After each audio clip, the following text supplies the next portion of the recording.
মহাশিবরাত্রিতে তৈরি হচ্ছে এক বিরল জ্যোতিষীয় মহাসংযোগ, যা বদলে দিতে পারে আপনার ভাগ্যের চাকা।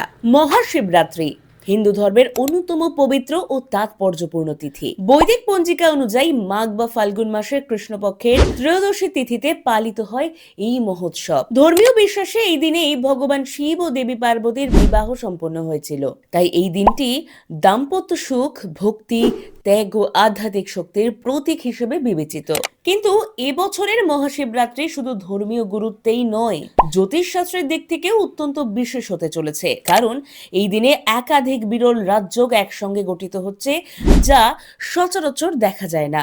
রুচক রাজযোগ, বুধাদিত্য যোগ, লক্ষ্মীনারায়ণ রাজযোগ, শুক্রাদিত্য যোগ এবং নবপঞ্চম রাজযোগ, এই শক্তিশালী যোগগুলির সম্মিলন 12টি রাশির ওপরে প্রভাব ফেলবে।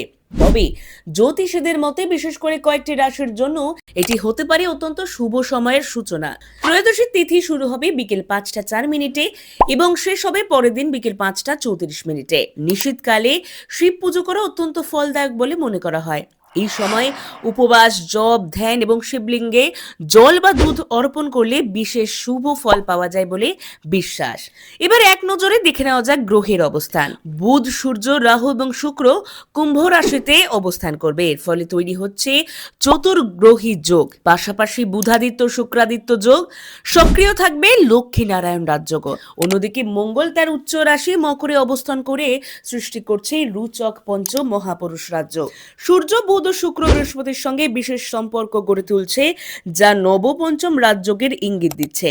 শনি থাকবে মীন রাশিতে এবং কেতু সিংহ রাশিতে। এই জ্যোতিষীয় সমীকরণের বিশেষ প্রভাব পড়তে পারে মকর রাশির ওপর। রুচক রাজযোগ মকর রাশির জাতক জাতিকাদের জীবনে ইতিবাচক পরিবর্তনের সম্ভাবনা তৈরি করছে। বিবাহ ও সম্পর্কের ক্ষেত্রে স্থিতিশীলতা আসতে পারে। কর্মক্ষেত্রে নতুন সুযোগের দ্বার খুলতে পারবে। দীর্ঘদিন ধরে আটকে থাকা অর্থ ফিরে পাবার সম্ভাবনা রয়েছে। আর্থিক পরিস্থিতি আরও মজবুত হতে পারে। আত্মবিশ্বাস বাড়বে এবং গুরুত্বপূর্ণ সিদ্ধান্ত নেওয়ার ক্ষেত্রে দৃঢ়তা দেখা যাবে। ব্যবসা কিংবা চাকরি ক্ষেত্রে উন্নতির ইঙ্গিত মিলছে।